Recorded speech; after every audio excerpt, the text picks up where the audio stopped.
Florent Pagny est un battant.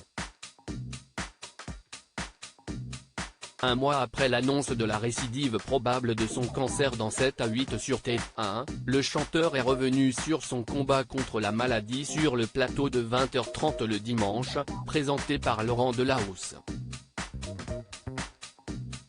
L'artiste en a profité pour assurer la promotion de son livre Pagny par Florent, qui sortira mercredi 5 avril 2023 dans les librairies.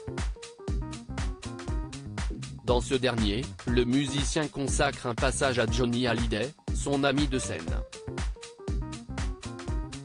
Le présentateur Laurent Delahousse en a profité pour rappeler la fois où le mari d'Azucena est arrivé en retard au concert du rocker, au Parc des Princes, en 2023, et que c'était un peu tendu avec le rocker. Vous arrivez en retard, vous n'arrivez pas à positionner vos. Détaille le présentateur télé, avant de se faire couper la parole par Florent Pagny.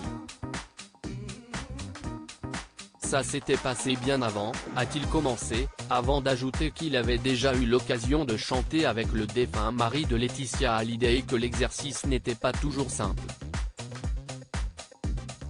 Chanter avec Johnny, c'était une épreuve, c'était sympa, a-t-il enchaîné. Et de conclure, si est quelqu'un qui d'un seul coup, était fier d'avoir quelqu'un capable d'être à son niveau. Jamais meilleur, parce qu'on ne sera jamais meilleur que Johnny. Florent Pagny annonce la récidive de son cancer. Le coach emblématique de The Voice sur TF1 est revenu sur son combat contre la maladie.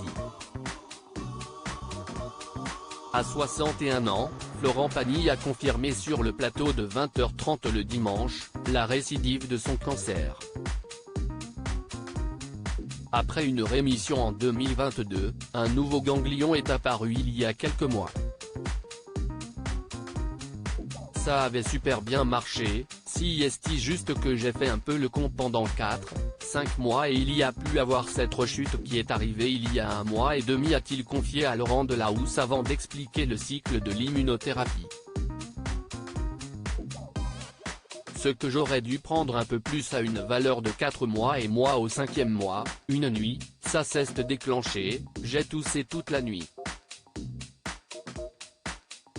Les médecins français m'ont demandé de rentrer tout de suite. On parlait de biopsie, il n'y a même pas eu de biopsie parce que finalement je suis rentré tout de suite, a-t-il avoué au présentateur télé de France 2. Le chanteur a confié qu'il allait bien, même si cette nouvelle est un nouveau coup de massue. De toute façon, je serai toujours sous le contrôle avec cette immunothérapie que je ne lâcherai plus.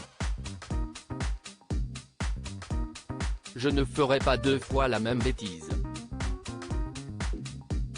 Je vais devoir l'organiser et la suivre pendant quelques années, a-t-il conclu.